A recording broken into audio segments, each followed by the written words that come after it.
Ladies and gentlemen, bienvenue dans Trax. Au sommaire ce soir,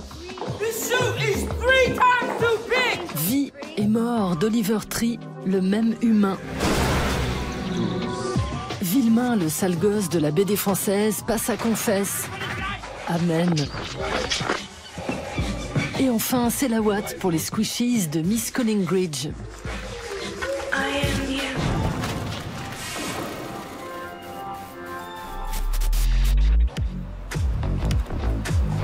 Léa, notre journaliste masquée, a un date en ligne avec un même vivant. Qu'il fasse semblant de rider la plus grande trottinette du monde ou qu'il mette en scène son propre kidnapping pour retarder la sortie de son album, ce spécialiste du prank, la farce online, a séduit la toile où il fait vivre son personnage de chanteur loser. Du haut de ses 27 ans et de son studio rose bonbon où il est confiné, le Californien Oliver Tree montre que faire des blagues, c'est aussi un art.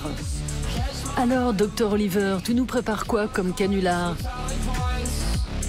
Non, je disais, tu m'as réservé quoi comme blague? J'en avais pas prévu pour vous, mais je peux vous en raconter un si vous voulez. Quand je faisais le tour des labels pour signer mon contrat, j'ai eu plein de rencarts. J'y allais toujours dans cette tenue. J'arrive sur ma trottinette, j'enlève ma veste et je commence à rouler sans les mains. Et le directeur dit « Oh, waouh !» Et là, je fais un 360 devant lui et je tombe. Je fais comme si je m'étais cogné la tête, et en fait, j'avais une capsule de faux sang dans la bouche. Je l'éclate avec mes dents et ça coule partout. Le directeur commence à se dire qu'il va avoir un procès sur le dos. Oh, mon Dieu, tu vas bien? Et là, j'enlève mes lunettes et je lui dis « Ravi de vous rencontrer, monsieur. »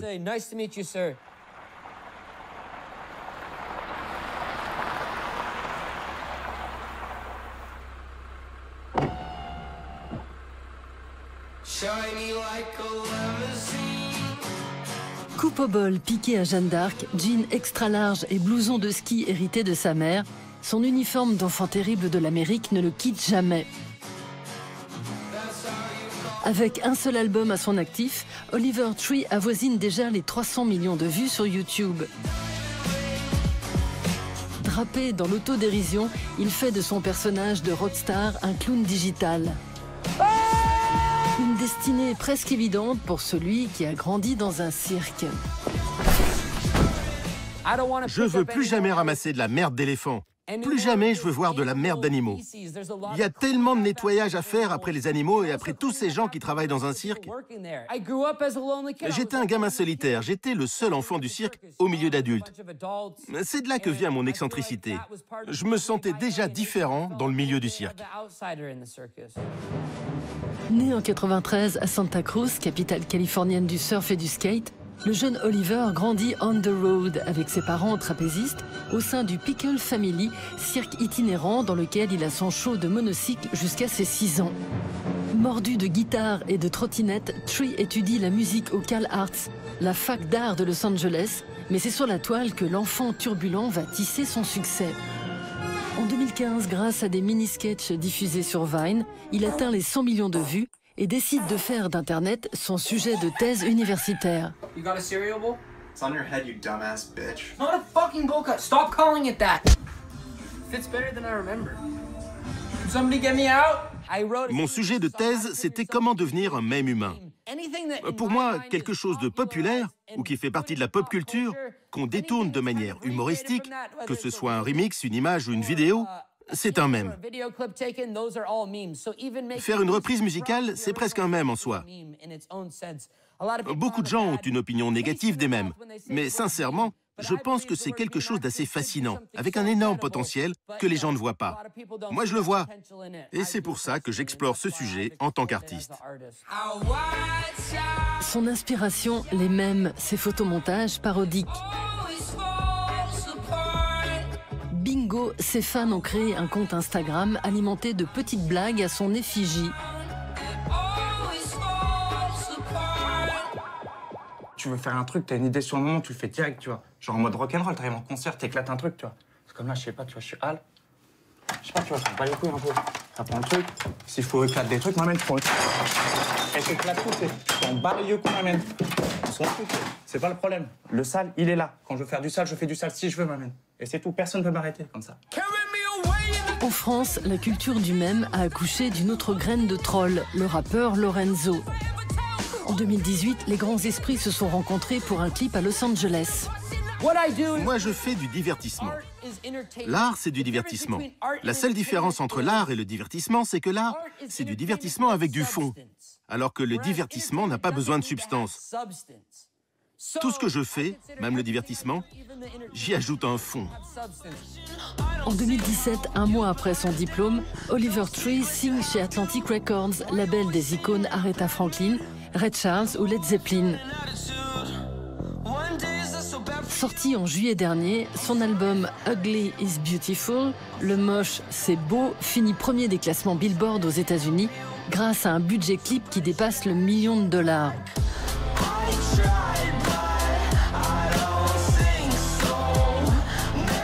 Okay, this definitely does not fit. Who sent in the sizes? Dude, this is way too big. I look ridiculous! This suit is 3 times too big! I can't wear this for the... Le mois dernier, le chanteur annonce mettre fin à sa carrière musicale, déçu par son label qui l'a pressé comme un citron. La scène, l'industrie musicale et la société sont organisées de telle manière que les artistes se sentent comme des merdes et doivent travailler de plus en plus dur en restant frustrés. Peu importe où tu vas, t'as toujours ce sentiment d'inaccompli. Jamais à court de prank, l'artiste piège à nouveau ses fans l'été dernier. Sous le contrôle d'un faux huissier du livre Guinness des records, Oliver ride la plus grande trottinette au monde, 6 mètres de hauteur. Oh my God, I'm gonna make it! I'm gonna make it! He's doing it! He's doing it! He's really doing it! I'm gonna do it! It looks like he's falling over! Mais ce petit malin a laissé un mannequin chuter à sa place. Une technique bien rodée qu'il applique à tous ses clips. Mettre sa propre mort en scène, pour celui qui souhaite achever sa carrière, c'est aussi une manière d'enterrer son personnage définitivement. Avant le prochain buzz.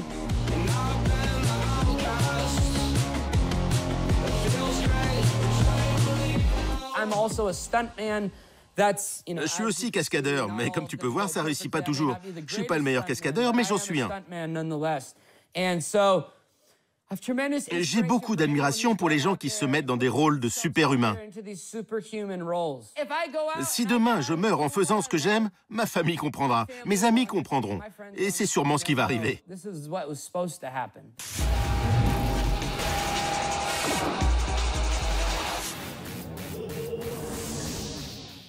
Beware of the blob, it creeps and leaps and glides and slides across the floor, right through the door. C'est le plus féroce des dessinateurs français. Ange noir de la BD, ambassadeur de la ligne crade ou roi du mauvais goût, depuis plus de 40 ans, on a collé à Philippe Villemain un paquet d'étiquettes qui le font doucement rigoler. Tout ça à cause de son humour sans limite et sans concession, mais surtout grâce à sa marque de fabrique, un trait baveur, reconnaissable entre tous. Invité 15 jours après le déconfinement par la galerie Huberti et Brenne de Paris pour une exposition intitulée « Vive le monde libre », l'artiste nous explique la Villemain's touch. C'est de beaucoup boire. C'est tremblé. Je dessine sur calque et j'ai toujours dessiné comme ça. Le calque, je le prépare, je le gratte avant pour le rendre un peu plus poreux. Mais quand je le gratte, il boit un peu plus d'encre. Donc le trait devient... Enfin, l'encre, le trait reste droit. Et j'aime bien ça, il bave. Il va baver sur le papier, quoi. Jusqu'au Sale Blague, son best-seller qui revendique un poids de 3 kilos, Villemain a publié une quarantaine de BD qui lui ont valu le couronnement en 1995 du Grand Prix du Festival de la bande dessinée d'Angoulême.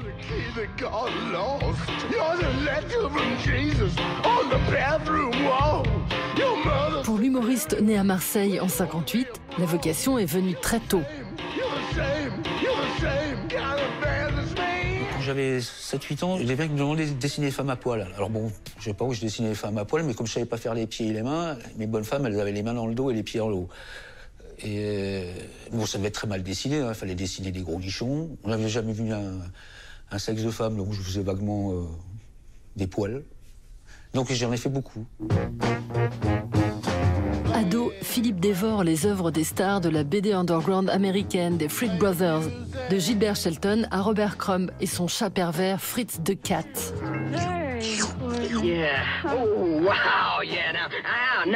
Son papa, inspecteur à la SACEM, tente de remettre son fils dans le droit chemin. Les tournioles, disons, j'en ai ma part. Mais je regrette pas non. Bon, je n'en veux pas, c'est quand même lui qui m'a envoyé dans les écoles de...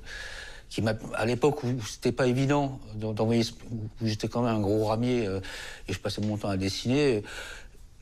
Et surtout la famille d'où je venais, qui était assez strict. Le jour où j'ai dit que je voulais dessiner, il aurait pu me dire non, tu vas faire de la compta comme les autres. Il a accepté de m'envoyer dans un internat pour faire du dessin. Donc ça vaut bien quelques baves dans la gueule. Direction Orléans pour des études d'art plastique, puis l'école Duperré à Paris. Philippe y rencontre Gott, alors prof de dessin, qui travaille pour l'Écho des Savanes. Celui-ci fait publier ses premières planches, très inspirées à l'époque de l'illustrateur favori d'Hunter Thompson, Ralph Steadman, et du créateur de Mad Magazine, Harvey Kurtzman. Quand je tombais sur Drouillet, par exemple, sur Rezer et surtout sur Harakiri, la première fois que je tombais sur Harakiri, j'étais... Comment est-ce qu'on peut faire ça? Vous avez frappé à la porte d'Harakiri un jour et puis le professeur Choron vous a dit viens, j'ai du boulot pour toi. C'est Rezer qui me l'a emmené un jour. Puis il m'a dit voilà, professeur, c'est la relève. Il croyait pas si bien dire. Et à quoi vous avez dit que c'était la relève? Ah c'est lui qui l'a vu, c'est Rezer qui a vu. Dans les premiers dessins de Villemin, il a senti quoi. Il y avait la mafia qui s'appelait Wolinski, qui s'appelait GB, qui s'appelait Willem Holtrop, qui s'appelait Rezer et tout ça. C'est sûr que pour rentrer là-dedans, il fallait montrer vraiment patte blanche avec un beau crayon au bout, hein, qui savait dessiner. En cette fin des années 70, Rezer est l'une des stars du plus grand journal satirique français. On y croise la crème de ce dessin d'humour qui se proclame fièrement bête et méchant. Ciné, Wolinski, GB ou Cabu sont dirigés par le tandem François Cavana, professeur Choron. En 81, Wolinski taquine le petit nouveau. Avant, il y avait que des vieux cons ici. Maintenant, il y a des jeunes qui sont encore plus cons que nous. Qui sont insolents en plus. En plus. Celui-là, il est particulièrement venimeux. Philippe Villemain vient de se trouver une nouvelle famille. Le tonitruant Georges Bernier, alias professeur Choron, ancien volontaire en Indochine, a créé Harakiri en 1960. Directeur de publication, il prend Villemain sous son aile. Il y avait la table des vieux, la table des jeunes. En gros. Les jeunes étaient dans le fond. Il y avait qui? Il y avait notamment Schlingo, il y avait Gouriot qui bossait avec Cabu à l'époque. Mais bon, bref, il m'a foutu là. Puis de temps en temps, Choron passait derrière mon épaule pour savoir. Alors au début, j'osais pas faire un bruit, quoi. Et la première fois que j'ai fait rigoler, c'était comme si, je l'ai dit souvent, mais c'est comme s'il m'avait accroché une médaille, quoi. Wolinski le fait poser nu en une du mensuel et Choron lui fait écrire des pubs. Villemain fait ses gammes et chope le virus de l'humour maison. Ses BD, publiées dans l'Écho des Savanes ou Harakiri, sont sombres et méchantes. C'est là que Villemain gagne le surnom qu'il réfute d'ambassadeur de la ligne crade, par opposition à la ligne claire qui déferle alors sur la BD française. J'ai rien contre le fait de dessiner un étron, mais il faut que ça soit dessiné à bon escient et proprement, et pas juste pour le plaisir de dessiner une merde. Mais pour moi, c'est pas crade. C'est pas... Par exemple, Michel Vaillant, je trouve ça crade. En cette fin des années 80, Villemain est même sur le plateau de l'émission littéraire Apostrophe, avec son groupe Dennis Twist face à un Bernard Pivot en pleine forme. Alors Villemain, les sales blagues de l'Écho, publiées à l'Écho des Savanes et Albin Michel. Ce sont vraiment des sales blagues que vous racontez. Oui, c'est un ramassis d'immondices que j'ai... Oui. Ramassé en bistrot, un peu bourré. Mais en fait, c'est des blagues souvent sombres, noires, et que vous rendez un peu plus sombres par votre trait, par votre dessin. Elles sont sombres parce que c'est plein de caca, mais sinon c'est pas très sinistre. Oui. Dis donc, ça te gêne pas d'avoir de la merde collée au poil quand t'es chié, toi? Non, pourquoi? Pour rien.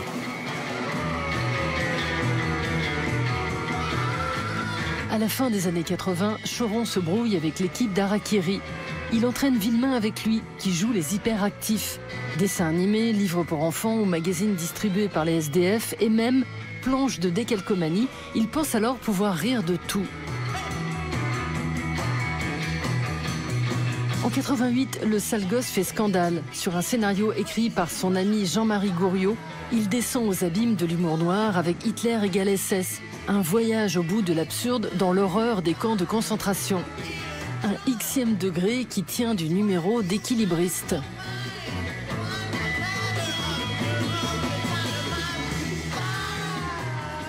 Ayant lu beaucoup de livres là-dessus, notamment le livre très connu de Primo Levi, Si c'est un homme,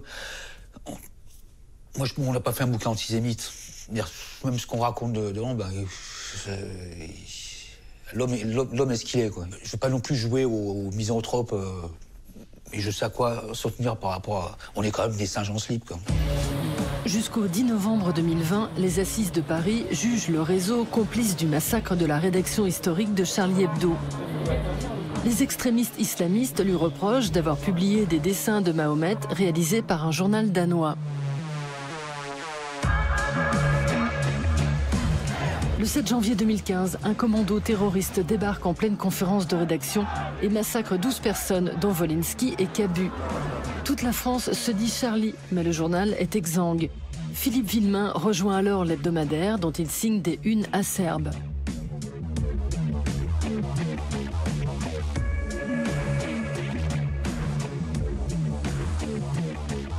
Je suis assez insouciant, pas inconscient, mais je suis insouciant. Et puis, non, j'ai dit pourquoi pas, c'est tout. Mais ce qui m'a poussé, alors là, tu devrais vraiment savoir. Alors, toi, ça te fait pas flipper? C'est quand même un fardeau lourd à porter, quoi, d'arriver dans une rédac.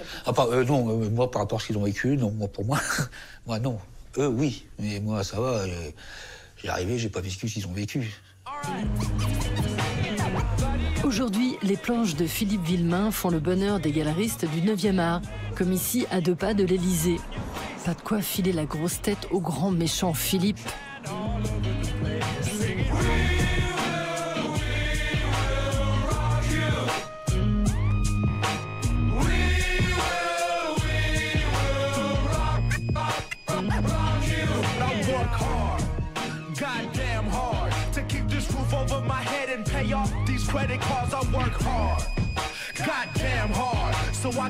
Je faisais une dédicace et je vois arriver cette bonne femme, une belle bourgeoise, une belle femme, genre 50 balais, manteau de fourrure, porte de tête comme ça, qui se prend le bras, on dit qu'est-ce qu'elle me veut, elle. Et elle se pointe juste vers moi et dit monsieur, je voulais dire que j'adore ce que vous faites parce qu'il y a beaucoup d'humanité dans vos dessins. Et vous êtes sûr que vous parlez à moi? Elle est partie, je l'ai déçue.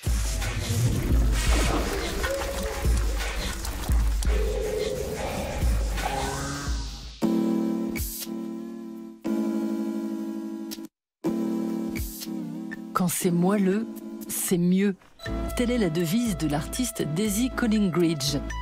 En 2016, cette Anglaise trentenaire invente l'art spongieux, avec ses squishies, des personnages rebondis dont elle enfile les costumes avec ses amis. La créatrice imagine ainsi un art visuel et tactile qui envoie valser les idéaux de beauté plan-plan et invite au body positivism.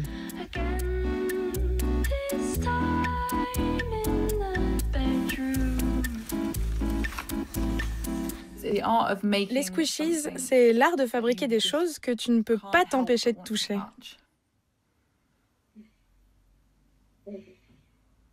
Les gens sont attirés par ça. C'est drôle parce que dans les galeries, t'as pas le droit de toucher quoi que ce soit. C'est la règle. Mais avec mes personnages, ces principes s'envolent et ça te submerge. C'est comme être un gros câlin ambulant. Daisy a eu le déclic toute petite. À 6 ans, aidée par sa mère infirmière, la fillette entame une série de 50 animaux en peluche qu'elle transformera plus tard en monstres. Cet amour précoce pour l'artisanat et la couture la pousse à faire des études de mode à la prestigieuse St. Martin's School de Londres. Fascinée par le piqué libre à la machine, Daisy commence à explorer cette technique de matelassage freestyle pour sa création de fin d'année, la robe calamar qui sera remarquée par Björk. En 2015, la chanteuse lui en commande une pour un concert. Aujourd'hui, Daisy continue à développer sa technique avec des squishies fabriqués méticuleusement dans la maison de ses parents où elle est confinée. Cette maison est remplie de matériel pour fabriquer des choses. Si tu as une idée, tu peux être sûr qu'il y aura le bon outil pour commencer immédiatement. Je me suis battue pour partir. C'est le problème. Même à la fac, je retournais tout le temps chez mes parents. C'est là que je me sens en sécurité, où je peux travailler et prendre des risques sans que personne ne me voie. Enfant, je mettais toutes les peluches sur ma couette et je me glissais en dessous. Le poids des nounours m'aidait à m'endormir. Timide, frileuse et casanière, l'illustratrice de métier imagine un monde à huis clos où ses squishies se prélassent pendant des heures et vivent en suspension dans le temps. Daisy confère aussi des personnalités à ses amis imaginaires. Il y a Dave, le plus âgé, inspiré du faciès et de la personnalité débonnaire de son papa Dave, conférencier économiste. Et il y a Burt, son chouchou, le gros bébé joueur, sans oublier Hilary, la chippie exubérante et glamour. Avec ça, je suis retournée à ma formation de styliste, en créant une écharpe. Le corps humain est très embarrassant pour certaines personnes. Je n'ai pas envie de réfléchir à la signification de mes squishies. Mais pour moi, ils sont très positifs. Ils sont nus d'ailleurs. Et ils parlent tous du fait d'avoir confiance en soi.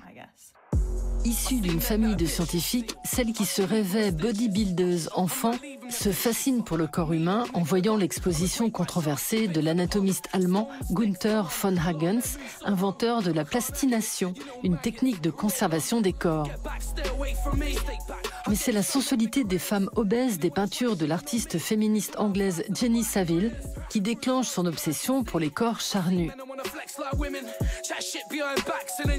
Aujourd'hui, les costumes de chair de Daisy affrontent le monde extérieur à travers des performances en galerie. L'artiste travaille également sur un projet de film qui met en scène ses personnages. Tu vois, quand on faisait de la gym, enfant, et qu'on devait faire une pyramide humaine, quand on se mettait à quatre pattes et que quelqu'un te montait dessus et qu'un autre montait encore au-dessus. Ce genre d'exercice d'équilibriste. J'adorerais créer une pyramide comme ça avec des gens qui porteraient mes squishies. Donc, si quelqu'un est bon en équilibre, ceci est un appel.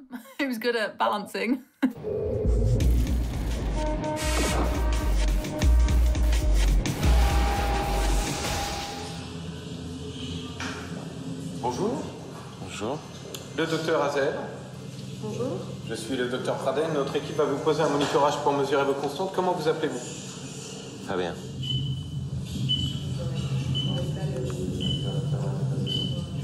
L'électrocardiogramme présente des anomalies. Vous êtes en train de faire un infarctus. Vous m'envoyez 3000 unités d'héparine. Qu'est-ce qui se passe? Vous m'entendez? Monsieur. Vous m'entendez? Monsieur, si vous m'entendez, serrez mes mains. Serrez mes mains. Pas de réponse, il est inconscient. Pas de panique. Vous n'êtes pas en train de faire une vraie crise cardiaque. En revanche, vous êtes le héros et le seul spectateur d'Urgence, une vraie pièce de théâtre. C'est l'œuvre du collectif JK qui, depuis 2009, brouille les pistes entre réalité et fiction avec ses performances immersives que la compagnie nomme du théâtre caché. Au début, on essayait de faire des spectacles participatifs avec plus de monde. On essayait des théâtres cachés à 50, 60. Et en fait, on a remarqué que c'est l'autre spectateur qui inhibait le spectateur. C'est-à-dire que c'est toujours le même qui participait, mais il y avait toujours ceux qui ne participaient pas. Et que finalement, je me suis dit, c'est lui le plus intéressant. Moi, ce qui me faisait horreur, c'est imaginer que le spectateur il s'assoit dans le noir et il consomme le spectacle comme il peut manger une bonne pizza. En 2019, JK Collective invite le spectateur à prendre place dans une barque alors que la rameuse se lance dans un monologue sur l'émergence d'un nouveau monde après la fin de notre civilisation. Avant, le futur n'était que le prolongement du présent. Maintenant, le futur et le présent sont confondus.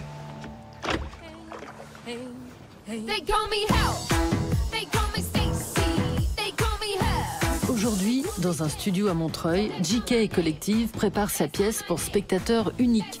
You know, I'm not a robot. Tu sais que je ne suis pas un robot. Ce collectif, qui compte une dizaine de membres, mené par la Hongroise Gabriela Cerati, s'inspire cette fois du phénomène mondial de la drague en ligne, en créant une fausse agence de rencontres sans risque, que beaucoup ont cru bien réelle lorsque le collectif l'a présenté sous la forme d'un vrai faux site il y a 4 ans. En tête-à-tête avec des acteurs qui jouent les robots humanoïdes, les spectateurs se voient proposer une séance de coaching afin d'éviter les problèmes. Tous les dialogues sont scénarisés avec un nombre restreint de réponses possibles. Comment vous appelez-vous? Comment vous appelez-vous? Pas cette fois, mon ami. Veuillez indiquer de 1 à 10 le seuil de tolérance désiré pour vos incohérences intérieures. 2,2. Très bien. Le spectateur, il joue son propre rôle. On lui demande d'être lui-même et de réagir exactement comment il a envie de réagir. On prétend ensemble que ce qui se passe, c'est réel. Pour reproduire le réel, les créateurs des solo shows vont jusqu'à recréer une tempête de neige digne du Grand Nord au beau milieu de l'été.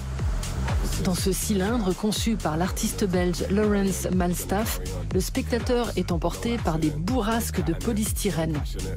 Je vis au nord de la Norvège et là-bas, le climat ou la nature sont omniprésents et déterminent la vie quotidienne. S'il y a une tempête de neige, les gens ne vont pas travailler. Je tire mon inspiration des phénomènes physiques et des recherches que font les scientifiques à ce sujet. Peut-être pas seulement de l'aspect scientifique, mais aussi des dimensions poétiques et sensorielles, au-delà de l'aspect visuel, comme le froid ou les vibrations. Au Havre, dans le cadre du festival Exhibit au centre culturel Tetris, Laurens invite des volontaires à vivre une nouvelle expérience qui met tous les sens en éveil. Comme je suis un peu claustrophobique, je me suis dit que ça allait pas le faire. Ça fait un petit peu peur au début.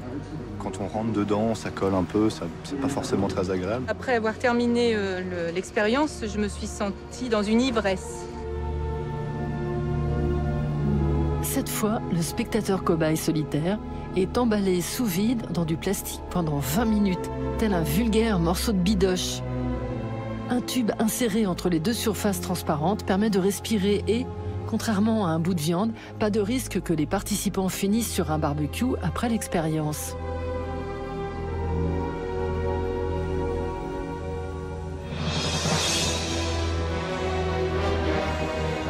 J'essaye de trouver le juste équilibre, de respecter le visiteur plongé dans une expérience intense, de ne pas trop le mettre en danger.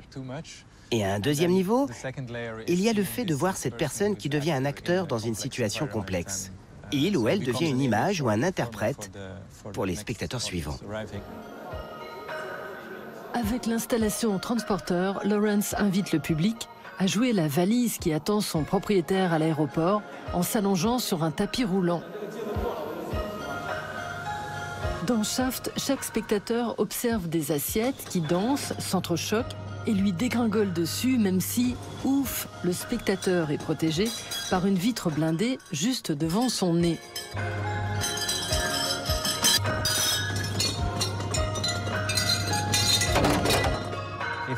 Quand on est en groupe, on fait toujours attention à son comportement devant les autres. Est-ce que je réagis de façon idiote? Je suis dans une exposition, je devrais me comporter d'une certaine manière. Mais quand on met une personne seule dans une pièce sombre, qu'on ferme la porte et qu'il n'y a qu'un miroir, quand l'installation démarre, on peut oublier toutes ces considérations et se concentrer seulement sur l'installation. Trax, c'est où tu veux, quand tu veux, sur arte.tv et les réseaux sociaux.